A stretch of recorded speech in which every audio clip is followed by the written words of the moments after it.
Reminder, the following video was made for educational purposes by adult medical marijuana patients in California. If you are underage or live somewhere where medical marijuana and/or marijuana are illegal, do not try this at home.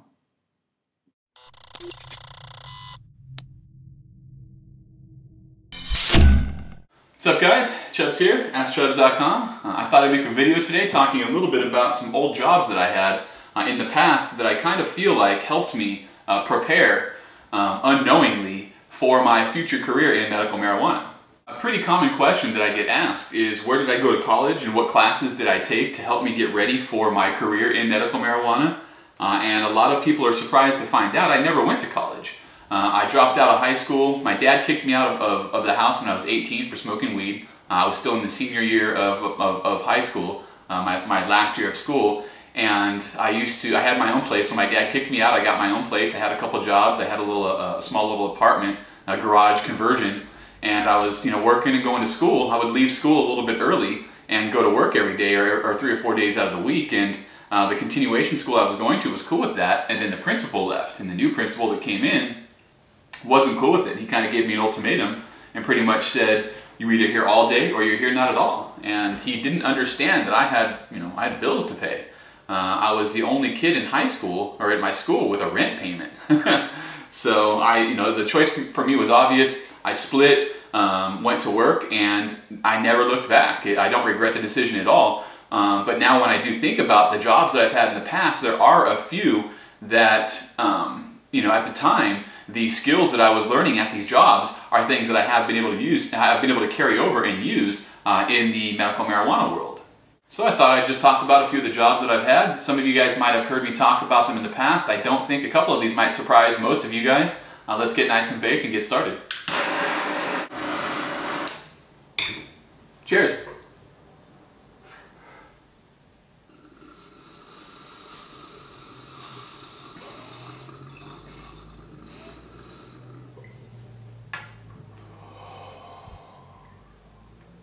The first job I want to talk about is actually the first job I ever had, and that was working at Barrow's Pizza in Brea. Now, Barrow's Pizza was a small little family-owned pizza place. They had a few different locations, the Barrow family, and when I got hired, I was hired as I was 16 or 17. I was hired just as a regular employee, but over the 2 or 3 years that I worked there, I learned a couple very valuable lessons. Shortly after I got hired at Barrow's, things got pretty crazy, and one of the managers got fired. Actually, not one of the managers, the general manager got fired. And all of the managers that worked below him got demoted or fired. A whole bunch of drama. Luckily, I had just got hired. I didn't get caught up in none of it. But what happened is the owners brought over a manager from the Diamond Bar location to run the, the Brea location. The old manager that got fired, I had nothing in common with him. He was a lot older. He was from the East Coast. Wasn't into anything I was into, and he basically just hired me because I needed help. Well, the new manager that they brought over was young. He was into video games, sports, and cars. At that time, I was heavily into video games, sports, and cars. So me and him hit it off right away. He made me his assistant manager, his right-hand man, and I got to do all the hiring. I knew everybody there. It was really easy for me to fill the staff, the roster, with all my friends. But what I didn't understand is I was also going to be in charge of firing. And one valuable lesson I learned is don't hire your friends, because when you fire them, sometimes you lose your friend. I had 2 friends that ended up stealing from the pizza place, and they didn't think of it as stealing from me. It's not my pizza place, and I didn't really think of that as stealing from me either. I mean, I wasn't cool with it, but I wasn't happy. I wasn't completely bummed. I understood where they were coming from. I understood their situations, but it was up to me to fire them. My boss Carlos told me, you hired him, you fire him. And that sucked. Neither of them are my friends anymore. So keep that in mind if you're ever in a position where you need to hire some staff really quick, which is something that happens a lot in the medical marijuana industry. It's not always a good thing to hire friends or family. So my dad had kicked me out. I was working at Barrow's Pizza. I fucked up at Barrow's, ended up getting fired, and I needed a job right away. I was out on my own. I had a rent payment to make. It was only $200 a month, but it was still a lot of money at the time. So I went straight to the Brea Mall, and I was determined to get a job. And that day, I walked into the mall with no job. I walked out of the mall with 2 jobs. I got a job at Brea Pets, which was the fucking puppy mill, whatever you want to call it, pet store. I use the term pet store loosely when referring to Brea Pets. Got a job there. and I got a job at a store called Captron. Not Capcom, Captron. Captron is was a very small chain of Nintendo-only video game stores. And I was actually working at Captron. I had that job. I was there that morning when Super Nintendo was released. And it was nothing, looking back, it was nothing compared to what goes on now. Not even with the new system release, but even with a new game release. I mean, we were crowded and we were packed, and it was one of the craziest things I've ever experienced as a retail salesman back in the day. But I can't even imagine working at like a GameStop or something now when Call of Duty or Halo comes out. It was way different. Sorry, I'm adjusting my lighting over here.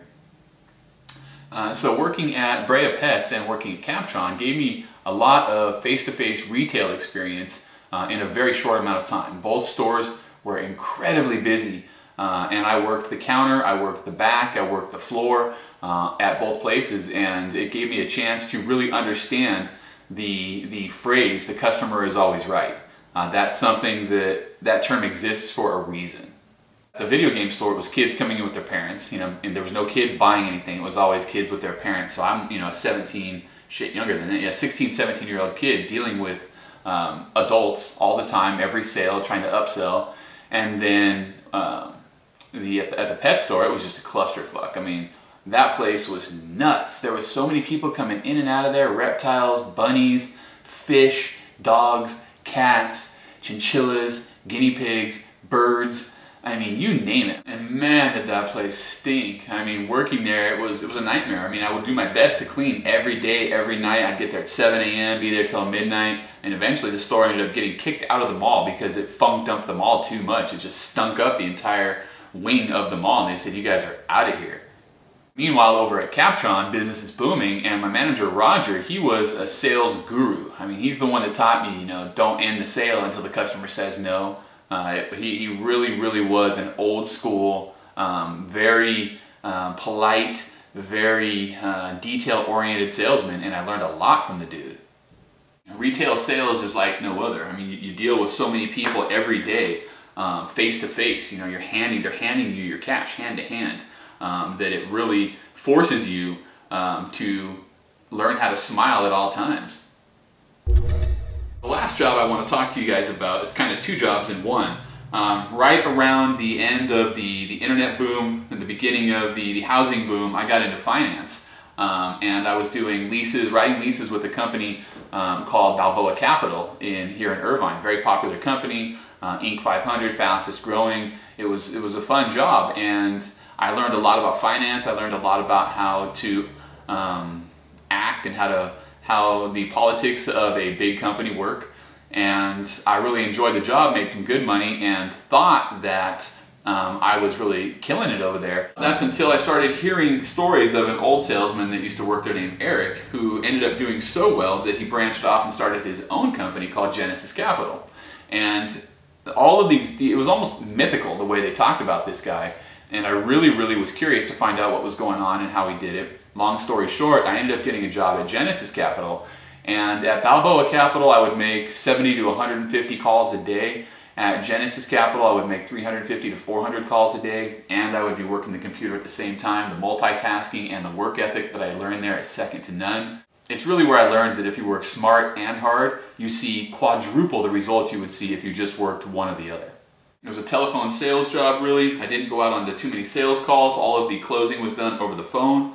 That's another thing I really liked about it, is the challenge of trying to get someone to agree to a 6-figure or 7-figure deal without ever even seeing them. They have no idea what I look like, what color I am, how tall I am, nothing about me, anything, and they will agree to a 4-year, $2.2 million deal just based on my voice and what I was able to tell them.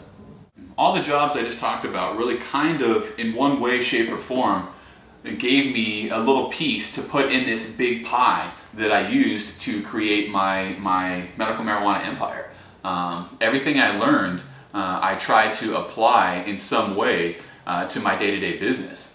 Everything that I was doing then was to prepare me for later. I just didn't know what later was. And I'm definitely glad that every job I had, I gave it my all. The little things that I learned here and there have helped me a lot. Enough small talk, let's heat the nail.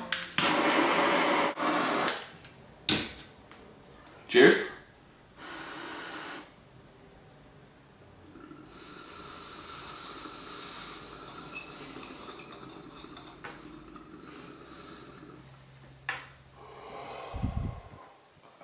There is a little pot leaf up in the corner of every video. If you guys mouse over or click that, the subscribe button will open up. Do me a favor and click that and subscribe. It helps my channel a lot. I'm Chubbs, askchubbs.com. Peace.